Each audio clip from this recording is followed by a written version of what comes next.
far detectors is about 14,000 per detector. So the rate per day at the end you calculate. Okay, the near detector is about 600 something, and the far detector is only about 70 per day. It's not that many. That's why we need a very long running time. And the detector lifetime is pretty good, you can see. And the efficiencies, all these things actually we calculated, including the backgrounds. The background is actually quite small compared with the real signals. And so that's the clean way to when you have the so-called the prompt and delay, the coincidence. So the rate-only oscillation result, this is the update right now. These are intentionally separated. You can see we reduced the error already, and gives basically the same number. If you plot L over E, okay, this is usually to show off. Okay, we do see the so-called oscillation, and if you plot L over E, and we see roughly this kind of trend. Error bar here is still large. That means more data actually will shrink all these error bars. And the standard approach, the so-called chi-square per degree freezing is about 0.48 divided by 4. This seems to be too good. And we also can measure so-called the delta M squared EE. Okay, and we seem to be using electron channels. Compared with the so-called the MINOs, we measure the M squared mu. These are these are actually effective, the so-called the mass squared term. There's some combination of this so-called the delta M squared, like the 2-1 and I think also the 1-2. So the prompt IBD spectrum for those detectors, you can see near host, the dial-based and in-out. Okay, they're quite quite good. These are the local plot. You can see the background. The background really small. This is a local plot. So with the oscillation, the fitted, you can see they really start deviate, and it's much clearer in the far home.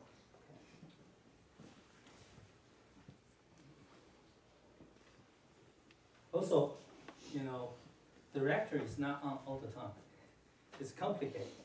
If you look at the this is actually, we have to get the so-called the reactor operation data from the power companies, I think per day, and we hide it actually initially, and later we actually we'll do the simulation and try to make the predictions and compare with the measurements.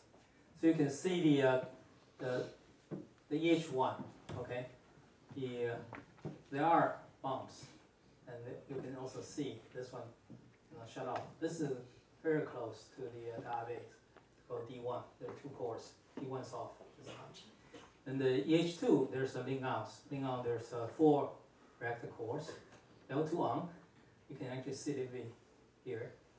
L1 off. L1 on. It's complicated operation in a couple months at a time. Then the EH3 definitely sees the sum of those things. And the dotted line is the so-called if we set sine square 2 theta 1 3 equals 0, and you clearly see it's we need to shift this. And the solid line is the prediction with the measured number. So if we plot the rate plus spectrum, okay, result. So now we have the spectrum, and the spectrum. I skipped quite a bit of actually about the so-called calibration of the spectrum because it's very technical. If you want, you can read the paper, and the result actually is consistent with the rate plus spectrum and also rate only. And then we'll also compare with the MINOs. And we plot here is the delta M squared EE with the sine squared 2 theta 1 3. And our central value is here. I think Minos gave this line, and rate only actually also consistent here. So basically, combined result is a sine squared theta 13 is 0.09, okay, and the error right now is less than 10%. Then also give a delta m squared EE. It's about 2.6 times 10 to the minus 3 ED squared. Okay, and then the chi-square is pretty good. So basically, this gives a very strong confirmation of oscillation interpretation of observed the so-called new E bar deficit, and also you can compare with so-called the different hierarchy. These different hierarchy actually we cannot differentiate them. So basically, just give the result like this, a different sign, of course. So the global comparison with all the existing experiment measures, so-called theta 13, most of them are quite large error until the database, the 55 days, 139 days, and also Reno's. Reno's actually updated already, okay, and they're all consistent. So now we really shrink the error down to quite small. So the sensitivity we can project, we're still running, and how much actually we can improve. This is now about 600 days, and the result actually published is here, so we can still quite a bit room to go. And we can pass this part, and maybe if we run to about 2017, which is somewhere around here, so well below 0.01. In certificate, the systematics maybe come in at this stage. Then the this is a delta m squared EE, and it's also can come down. So these are the next basically 2 years. That's how we go to make this kind of measurement. So the summary, we are measuring we have measured the so-called delta m squared EE.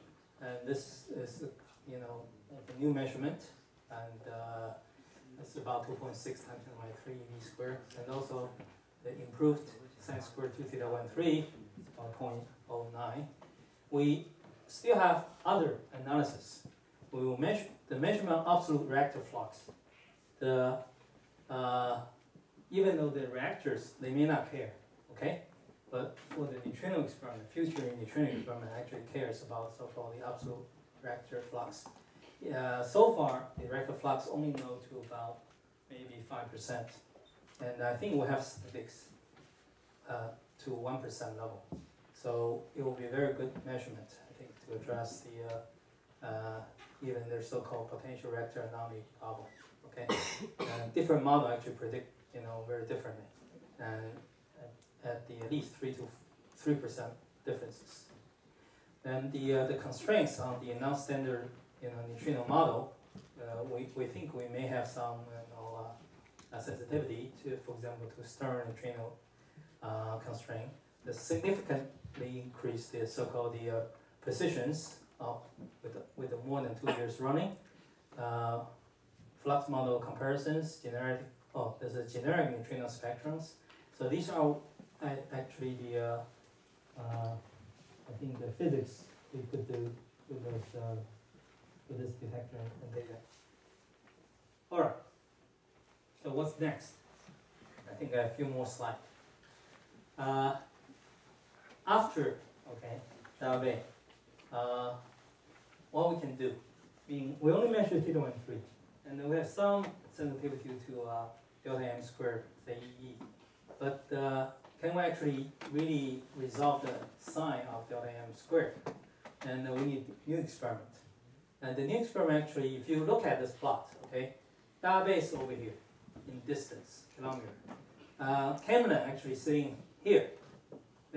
When they designed, they're not optimal, but they found the very good oscillation, and you can see.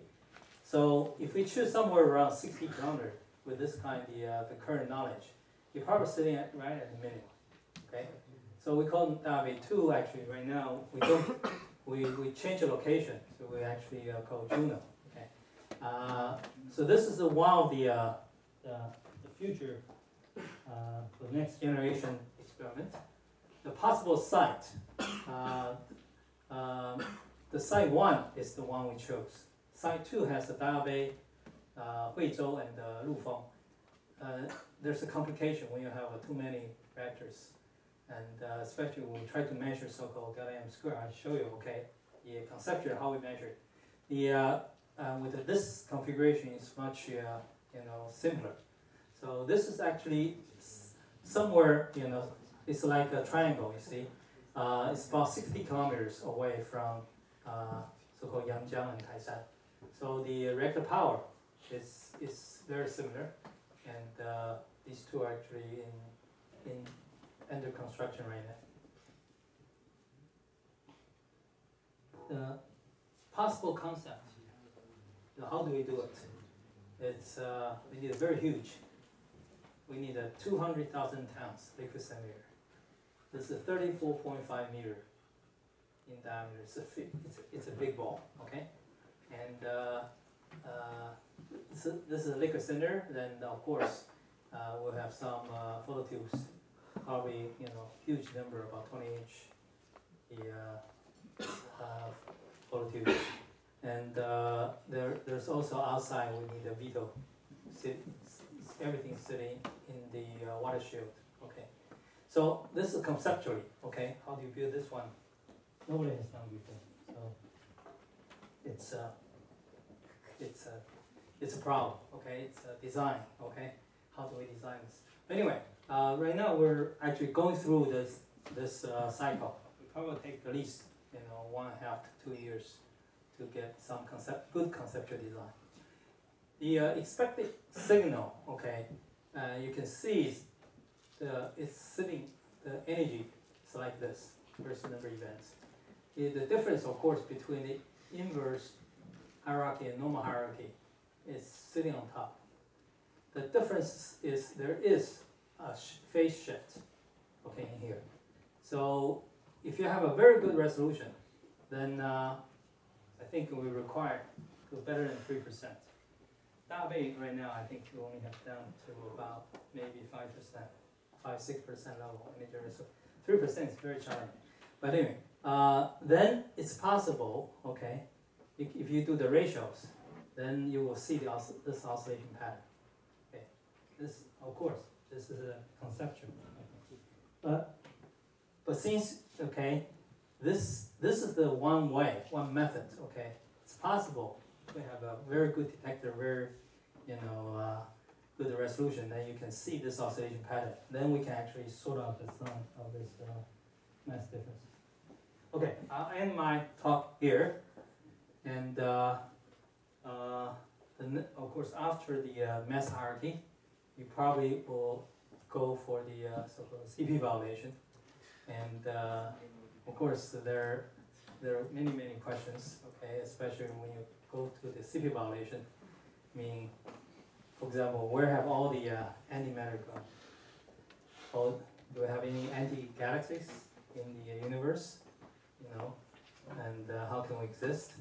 And if we don't have anti-galaxies, probably it's come from the CP evaluation. But do we have large enough CP evaluation effect? So we're still searching for those effects, and not only in the so-called the hadron sectors, also in the lepton sectors. Okay.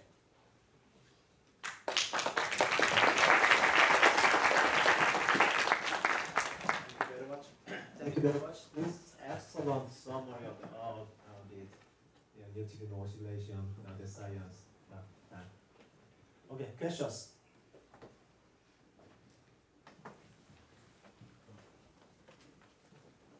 It takes 2 months for you to catch rhino, and then finally you see the theta 1-3 with 55 days of data. So does it mean that in principle rhino can beat you? Right now, no, because we have 8 detectors now. No, but at that time. At that time, it's possible. I mean, it's very possible if they because they start in August. we don't know exactly, how much good data they have before, I think before the December. Okay, we start around. So, assuming actually they start in August, 6 months data, and we don't know they will see. That time we even don't know we'll see the oscillation, right? So they can. I think what they plan is they want to use at least 6 months data to publish a result.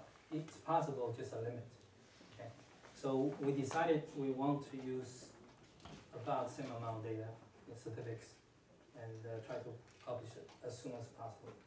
But one of the things we have the benefit. So we actually had a 3 months, the so-called the side-by-side 2 detectors with the 3 months data to really see these 2 detectors are nearly identical. So we set our systematics quite well by these 2. Yeah. So yeah, it's very possible they can beat us.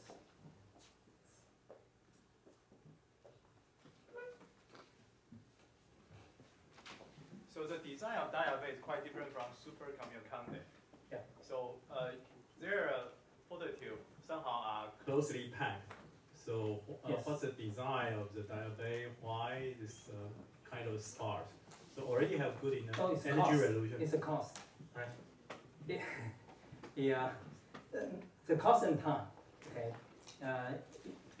I think I remember when we do the design initial proposal, we had about more than 200 phototubes per detector. Okay, then we scale them down to 192. Okay, so there's a reason because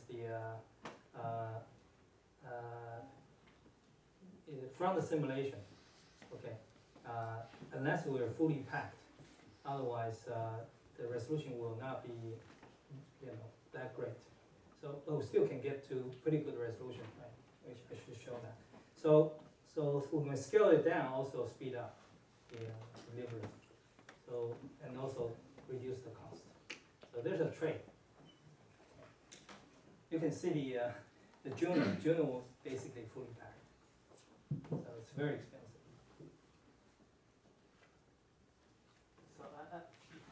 So what's the time scale for this? Your next goal is design of the data M square Measurement. Junos? Yeah, Junos. Juno, Yeah, the current with start data taking in 2020. But I don't know we can really make it not. So Okay. But the funding profile right now I think in China because the database result, so they made a promise for 10 years, but only the first 2 years right now I think in hand, and actually the second year already has some cuts. Okay, so it's not totally clear. There's a promise. The question is what's the funding profile? Then it will be international collaboration. So right now we're trying to form the collaboration this year, and there are quite a bit of interest from Europe, like Italian, German, and France. So they will bring some resources in here too. How about US, they will continue? U.S. right now, some of them interested, but how much the efforts is not clear yet. I think we'll all be try to sort it out this year.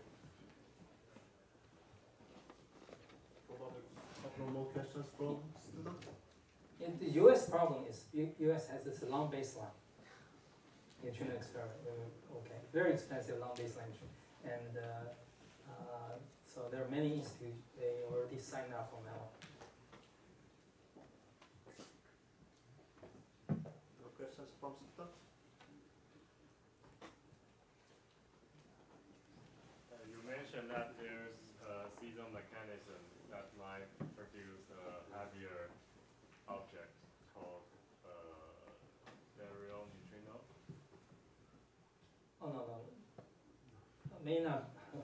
Stereo neutrino is different. Okay. Stereo neutrino is outside this 3 generations. Okay, and I did not address so-called stereo neutrino. There's only one experiment showed a little hint, and then the Fermi-Lab so-called mini Boone experiment actually more or less reject that, the evidence. But still, we have some sensitivity. But it's not very heavy. It cannot be very heavy. It's there. It may not be there. Okay, so we'll probably set some limit. The heavy project is there's has to be some interactions at, say, near the unification scale. Very heavy, like 10 to 16 GeVs. And of course, we don't know it's there or not, but that's a hypothesis right now. And that may, give the so-called the seesaw mechanism to explain the neutrino mass is very low.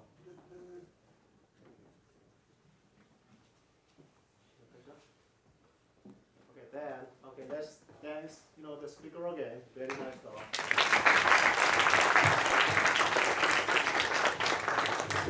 See you next time.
Optimize